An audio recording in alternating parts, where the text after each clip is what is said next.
Hello hello hello বন্ধুরা, কেমন আছো তোমরা সবাই? আশা করছি সবাই খুব ভালো আছো। আর আজকে অনেক দিন পর চলে আসলাম নতুন আরেকটা ভিডিও নিয়ে। তো কিছুদিন মাঝখানে আমি ভিডিও ছাড়তে পারিনি, তো সেই ভিডিওগুলো আমি তোমাদের সাথে এখন শেয়ার করতে চাই। দিনটা ছিল শিবরাত্রির দিন। আমার বাড়ির সামনেই একটা মাঠের মধ্যে শিব পুজোর আয়োজন করা হয়েছিল, যেখানে একটা শিব ঠাকুরের মন্দিরও তৈরি হচ্ছে, বাট সেটা এখনও ইনকমপ্লিট। সো সেখানে একটা শিবলিঙ্গ আর শিব আর পার্বতীর মূর্তিকেই পুজো করা হয়েছিল।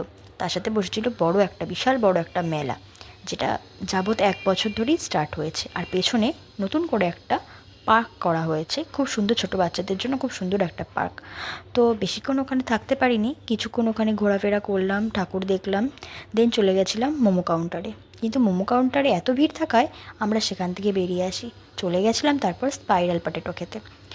স্পাইরাল পটেটো খাওয়া দাওয়া করে লাস্ট খেলাম পাঁপড়। পাঁপড় খেয়ে দিয়ে আমি আমার বাড়ির উদ্দেশ্যে রওনা হলাম। দেখা হচ্ছে নেক্সট ভিডিও।